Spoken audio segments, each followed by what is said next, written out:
Bonjour à tous. Je continue à vous partager des extraits du livre du cardinal Ouellette, Mystère et sacrement de l'amour. La littérature paulinienne. Éphésiens 5:32.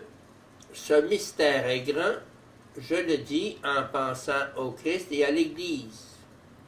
La majorité des exégètes voient dans le grand mystère une référence directe à la relation sponsale du Christ et de l'Église que le texte de la Genèse 2:24 préannonçait et que le mariage chrétien ne doit pas seulement imiter, mais également reproduire sacramentellement. La dramatique trinitaire du Mysterion. Le Mysterion rite dans la tradition de langue grecque du 4e au 6e siècle.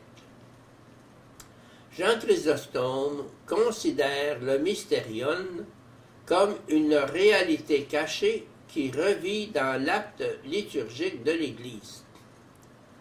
Dans l'homélie 82 sur l'Évangile de Matthieu, les mystères sacramentels, et en premier lieu l'Eucharistie, sont perçus comme un symbole commémoratif qui rend présent le mystère de la Pâque du Christ et le fait revivre dans l'aujourd'hui de la vie des croyants. Le Mysterion Sacramentum dans la tradition de langue latine. Chez Ambroise, le Sacramentum Ritualis est la présence du Mysterion sous une forme visible. C'est là qu'agit l'Esprit Saint qui lui permet de réaliser la grâce.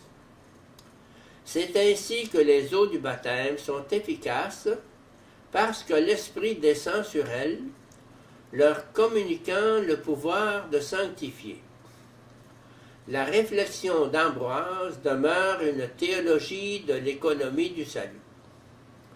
Le mystère sacrement est l'actio Dei, l'action de Dieu, qui se présente comme l'histoire salvifique dont l'Église est un élément constitutif. Les rites sacramentels du temps actuel sont situés à l'intérieur de cette histoire.